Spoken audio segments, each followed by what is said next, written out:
that she is a malignant narcissist who cannot get enough of herself while she simultaneously plays the victim. Harry just can't give her anything else anymore. He served his purpose. His purpose is over. He was born like a fairy tale prince with golden hair who everyone loved. But now, he looks like he's slowly disappearing behind someone else's shadow. Something changed deep inside him, and it's scary. She will take her royal kids, who can still go by prince and princess, and find the billionaire. His smile used to light up every room, but now it looks fake. The sparkle in his eyes is gone.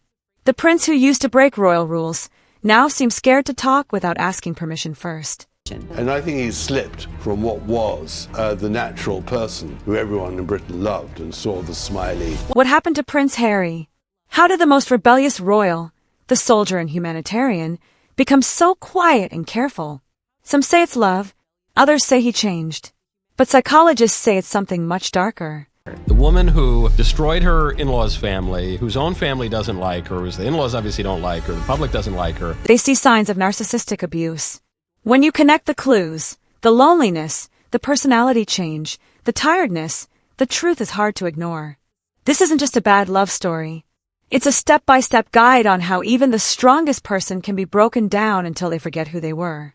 It was planned from the beginning. She denied being interested in the royal family, which she totally was. I know someone who knows the ex-husband who said she had a vision board with Prince Harry on it. Stay with me. By the end, you'll see 10 shocking signs that Harry might not be living a dream, but surviving dangerous emotional control. Once you see it, you'll never look at those royal smiles the same way. It always starts quietly, with slow, careful separation. At first it looks like boundaries, then distance, then complete isolation. For Harry, it began when his world started revolving around one person.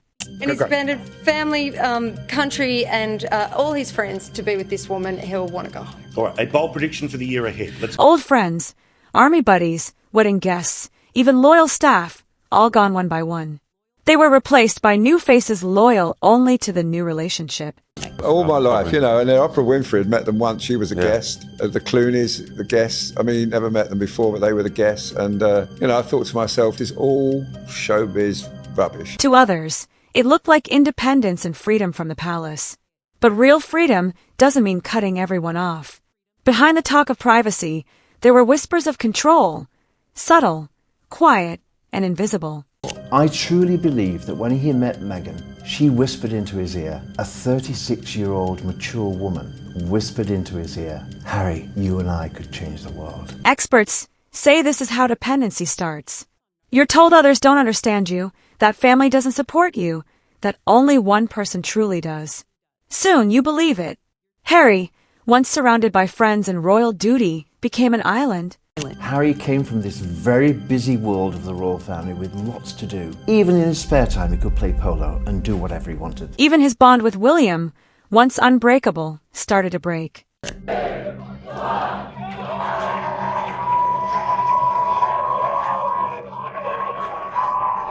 The world saw the interviews and confessions, but few saw the psychological pattern. His social circle shrank until only one voice mattered. It's not anger, it's strategy. A controlled environment disguised as love. When William married Kate, I think the relationship inevitably changed slightly, as sibling relationships always do when a third person comes into it. By the time they moved to California, the transformation was complete. No palace, no brother, no father, just the illusion of choice. Many victims of narcissistic abuse don't realize they've been isolated until it's too late. Isolation doesn't feel like a prison at first. It feels like safety until you notice the walls. He sat in Montecito, twiddling his thumbs, thinking, what do I do next? What is my role? Where is my work? The change in Harry didn't happen overnight. Once the lively, mischievous prince who couldn't hide his grin, Harry now carefully measures every word and glance. The spark, the rebellious humor and raw authenticity, has dimmed under the constant need for approval. The way that I saw it was, there is a way of doing things, but for us, for this union and the specifics around her race. And the one person he seems desperate to please is Meghan. People noticed early on. The confidence that came naturally began to fade after marriage. For the last 6 or 7 years, Harry has been the third person alongside Kate and William. In public, Meghan often leads, speaking first and steering conversations, even interrupting when Harry tries to share. It's subtle but powerful. Psychologists call this dominance by interruption, a way to establish silent control. Meghan makes him feel like that sad little spare over and over. As a spare, Harry was used to shaking hands after William. Now he was shaking hands after Meghan. This kind of chaos and confusion just does not happen with William and Kate. William shakes hands first, and then Kate greets them. Over time, Harry's body language shifted. Shoulders drawn in, gaze lowered, eyes checking with Meghan before responding. The man who once commanded global stages now seeks silent permission before speaking. Love changes people, but this doesn't look like growth. It looks like submission. Meghan's influence reshaped his entire personality into a version that fits her world, not his. Fascination with royalty, does it live up to the fairy tale? No, not at all. As any girl will ever tell you. It's that sort of, oh my god, he's a prince, but no. Friends describe him as guarded, nervous, even exhausted. That light-hearted charm that made him the world's favorite royal has been replaced by tension and caution. When someone's confidence is slowly replaced by compliance, it's rarely an accident. It's control masked as protection. No better way to dismantle a personality than to isolate it. It's not just you that is affected, it's obviously anyone you're with, particularly a girlfriend, your girlfriend. How do they react? Do you feel protective towards them? Hugely protective, and I would be very concerned if I wasn't protective. While Meghan presents herself as a savior from a cruel institution, she's also rewritten who Harry is allowed to be. The free-spirited prince is gone, replaced by a man edited by someone else's will. Harry's voice was once his own, raw and unfiltered. But after Meghan, it began to sound rehearsed, almost scripted. The man who joked freely about royal life now speaks like he's defending a brand. It's no coincidence. I've done there, and now it's time to, as you said, work as a team with you. With you. Meghan, with her media background, has mastered narrative control. Under her influence, Harry's truth has been rewritten until even he might not know where reality ends and her version begins. Look at Spare, his memoir. Every page drips with bitterness toward his family, resentment that feels amplified and curated. Meghan's fingerprints are all over it. And I don't think he heard Meghan's voice. I think he heard his mother's voice. Royal friends whisper that Meghan encouraged Harry to share intimate details, not for healing, but for strategy. To her, every confession was currency. Every private pain became a public weapon. What was sacred became content. In interviews, Harry's words often echo Meghan's. Same phrasing, same emotional framing. Her narrative has merged with his identity. That's manipulation. You reshape someone's memories until they align with your truth. Harry, being a simple soul, has easily changed to suit Meghan's agenda. Meghan has turned a prince's life into a storyline where she's the misunderstood heroine, and he's the broken savior following her lead. The result? A global audience views the royal family through Meghan's filter. Harry's credibility was sacrificed for her version.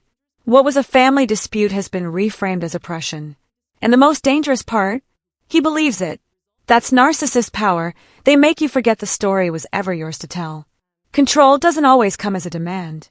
Sometimes it wears the mask of love. I remember thinking, how can I ever find someone who is willing and capable to be able to withstand all the baggage that comes with being with me? Meghan's influence over Harry has evolved beyond persuasion, it's precision. Every major decision, leaving the monarchy, cutting off family, signing deals, carries her style. Impulsive, dramatic, perfectly timed for attention. These choices didn't reflect Harry's old instincts. They reflected Meghan's ambition. We know now in hindsight that Meghan never really intended to stay. Behind cameras, insiders describe her as calculating, strategic, and in charge. She decides where they appear, what they say, and who's allowed near them. When Harry speaks out of turn, Meghan's subtle corrections, the quick glance, the gentle interruption, re-establish control. That's not partnership. It's dominance disguised as concern. And I travelled the world with him, and I did really enjoy working with him. But, you know, now I really don't care if I ever see him again, because the way he's behaved towards the king and our queen and his brother and his sister-in-law is appalling. Slowly, Harry became a supporting character in his own life, orbiting her spotlight. Even their freedom feels choreographed. The move to America, marketed as escape, instead placed them under Meghan's total control. Far from family and advisors, Harry's only anchor is her approval. Every decision filters through her lens. The world sees a power couple, but the balance is an illusion. Meghan leads. Harry follows. That's the quiet tragedy. She would just engulf you and squeeze you as tight as possible. And being as short as I was then, there was no escape. You were there, and you were there for as long as she wanted to hold you. There was no escape. You were there, and you were there for as long as she wanted to hold you. I miss that. I miss that feeling. What began as love and liberation turned into dependency and submission. Meghan didn't just free Harry from the palace. She built a new cage wrapped in affection and locked with control. You can see it in his eyes, the exhaustion that no rest can cure. The once confident prince now carries the heaviness of someone emotionally drained, constantly performing for peace. Behind every forced grin is quiet tension from years of walking on eggshells. And at the center stands Meghan, charming in public, demanding in private. What does he do in America? What does he do all day there? I mean, we saw a bit of show where he feeds his chickens. But what else? I mean, you know, it's Meghan. It's all Meghan on television, Meghan cooking, and Meghan making jam. I mean, Harry seems to be doing nothing over there. Friends whisper that Harry seems drained, confused, and mentally fragile. His spark has dimmed, replaced by weariness. Meghan's relentless pursuit of media control has kept him in constant emotional alertness. Every new controversy becomes his to defend. Every criticism of her feels like an attack on him. It's the perfect manipulation cycle. Exhaust the victim until resistance feels impossible. The constant pressure to protect Meghan has turned Harry into a shield instead of a husband. Meghan Markle knew that, and she manipulated him because of that. Then, when she got everything that she wanted, right? His emotional resources are spent defending her while his own mental health crumbles. Therapy, breakdowns, visible anxiety have followed him. But instead of helping him heal, Meghan seems to weaponize his vulnerability. Harry's exhaustion isn't just physical, it's spiritual. She's drained the prince who once fought for causes and left behind a man too tired to fight for his own peace. Prince Harry has laid bare once again his trauma conforming as a royal. The Duke of Sussex's latest candid confessions were beamed live over the internet as he sat down with a therapist who offered his own diagnosis. The most devastating sign of narcissistic control isn't anger, it's disappearance. Piece by piece, who you were is replaced by someone else's design. That's what happened to Harry. The fun-loving, rebellious prince has been molded into a cautious, compliant version Meghan wants. His identity, the soldier, brother, son, free spirit, has been rewritten to fit her narrative. Watch their interviews. Meghan speaks with confidence, while Harry echoes her words like a memorized script. He no longer trusts his own voice unless it aligns with hers. That's not partnership, it's psychological editing. The causes that have been very important to me, I can focus even more energy on, because very early out of the gate, I think you realize once you have access or a voice that people are willing to listen to, with that comes a lot of responsibility, which I take seriously. Meghan turned Harry from an individual into an accessory to her brand. Even his appearance changed, softer, more polished, stripped of rugged authenticity. Friends describe how he defers to her in every conversation, seeking approval before speaking. Over time, constant self-censorship erases individuality. Meghan's dominance doesn't just shape how Harry behaves, it shapes who he's allowed to be. She's rewritten his story so thoroughly that even he seems unsure where Prince Harry ends and Meghan Markle begins. That's the cruelest control, making someone forget their own voice ever mattered. Somewhere inside the quiet, polished Harry, the old spark still flickers, small, desperate, fading fast. There are moments when his guard slips, a nervous laugh, a look of regret, a flash of the man who once defied convention. But each time, Meghan pulls him back in line. I just didn't want to be alive anymore. I then had a son who I'd far rather be solely focused on, rather than every time I look in his eyes, wondering whether my wife is going to end up like my mother and I'm going to have to look after him myself. That was one of the biggest reasons to leave. She doesn't need to shout. Her power is in quiet correction. A single look can silence him instantly. That isn't love, it's conditioning. Insiders claim that behind closed doors, Harry struggles between loyalty and identity. He knows the man he's become isn't who he used to be, but reclaiming himself risks Meghan's disapproval. She's created an emotional paradox, convincing him that freedom means obedience and love means surrender. That mental tug-of-war keeps him trapped. When he appears in public, conflict bleeds through his expressions. His words defend her, but his eyes tell a different story. Someone caught in emotional captivity. Meghan thrives on that dependence. The more uncertain Harry becomes, the stronger her grip. The saddest truth, he still believes he's choosing this life. In reality, Meghan has made sure every path back to himself feels like betrayal. That's how she keeps him, torn, tamed, and trapped. I'm sure when Harry first met Meghan, the first thing he thought was what an incredibly sexy, attractive woman. So when I got to meet Em, I was terrified of her being driven away by the media, the same media that had driven so many other people away from me. In the end, we're witnessing the slow unraveling of a man who once had the world at his feet. Harry's journey from freedom to fragility is a warning for anyone who's mistaken control for devotion. Meghan didn't simply enter his life. She reconstructed it until the walls became invisible and the cage felt like comfort. What began as love turned into loyalty born of fear. The cheerful, confident royal has been replaced by a man who smiles for cameras while silently fighting for air. Yet somewhere deep inside, the real Harry still exists, the soldier, brother, dreamer. Whether he'll find his way back depends on recognizing the pattern around him. Because true love doesn't isolate, silence, or reshape you. It frees you. Until he sees that, the world will watch the tragedy of a prince lost in someone else's story.